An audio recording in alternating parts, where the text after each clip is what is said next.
My name's Joe Davis. I'm a Catholic Charities client. I had a normal childhood. I was raised by my father. We had a good life together. I had a good dad. Grew up fishing and hunting and doing all the normal things kid did in the 60s. I do have a son. He's 27 now, and he's a nurse. So I think he could see early on that I was going to need some help later. So he became a nurse so he can keep an eye on me. And he was right. I mean, he was kind of my angel. I noticed my legs were swelling. My feet and my legs were swelling up so big I could barely get my pants over my calf muscles. I said, well, this probably ain't right. Probably close to a year later, I decided, well, I'm gonna get the doctor to check this out. He said, well, you're in stage 4 renal failure. He said, you're not gonna live very much longer if you're not on dialysis. So he explained to me, he said, you're gonna, we'll get you on dialysis, and then we will see about getting you on the transplant list. And that's when I found out, the transplant list is average 5 to 7 years. After the first 2 years, though, it started getting hard. And I started having a lot of problems trying to hold down a job and go to dialysis 3 days a week. And that's whenever I decided I was done with it. I didn't want to do it anymore. When I told my son I was done with it, he asked me, well, what do you mean you're done with it? I said, I'm going to go to hospice.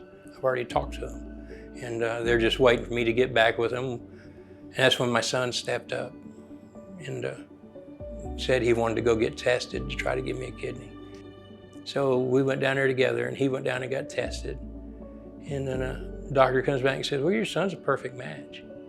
I still have mixed feelings over it because I didn't want my son to get cut on, protecting my child, And he pretty much had to just convince me that he wanted to do it. Right after my surgery, I had to stay in Fort Worth for a month. And the hospital had accommodations. Now, they had an apartment complex that they had set up, certain units that were special for recent transplant patients. But they were still $350 a week. So I was having to live down there, and I still had my house up here at the same time. So yeah, it was nice having an apartment down there, but I kind of wanted to have a house to come home to when I got out of there. Well, I've never been a wealthy person. I've always provided for my family, and I've sometimes worked many, many hours all my life to provide, and everything always went pretty smooth. I had a little credit card debt, and have a little loan debt, and car payments and all that stuff that most people have. And it finally got to the point where I was living off of credit cards and living off of bank loans and selling, tools, selling items. And I remembered a situation I'd had 20 years before where I had lost my license, and I was a truck driver, and I lost everything I had, and I was fixing to lose the house. And someone had told me about Catholic Charities, and I called them. And the lady down there, God bless her, she was one of my angels. She drove all the way up here from Fort Worth just to see me. And she come through, and they paid we were 6 months behind on rent.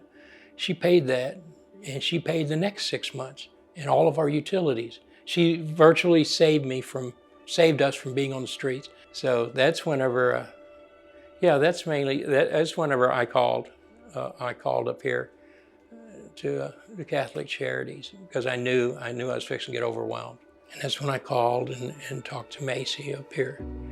And she pulled me out of the ditch, just like they did the first time. I mean, she didn't hesitate. I think my main thing was, rent and some utilities. I was able to cover, a good portion of utilities myself with just my Social Security check, which is not much. But anyway, she got my rent paid. In fact, my landlord, because I was unable to get around, my landlord just stopped by here, and she had him a check cut and everything. And I think they did that 2 months in a row. And that like I said, that saved me again. You learn a lot about life when you lay there in the hospital bed long enough. You learn about getting up and getting out and getting things done. And that's what we plan on doing. Me and my son have a lot of plans. I mean, we want to go fishing, we want to go hunting, just getting on our bikes and just riding somewhere where there's nobody else at and watching the sun go down. Yeah, and I thank God every day that I call Catholic Charities, because I have no idea where I would be at if I hadn't have. I probably wouldn't be sitting here right now. I'd be, you know, looking for a shelter to sleep in tonight, which I don't have to do because I still have my house because of Macy, because she came through and saved everything for me. She'll saved me twice in the last 20 years. And this time especially, because I did have a lot going on. I took everything for granted, back before the surgery. I don't take anything for granted anymore. I mean, I learned that you can't.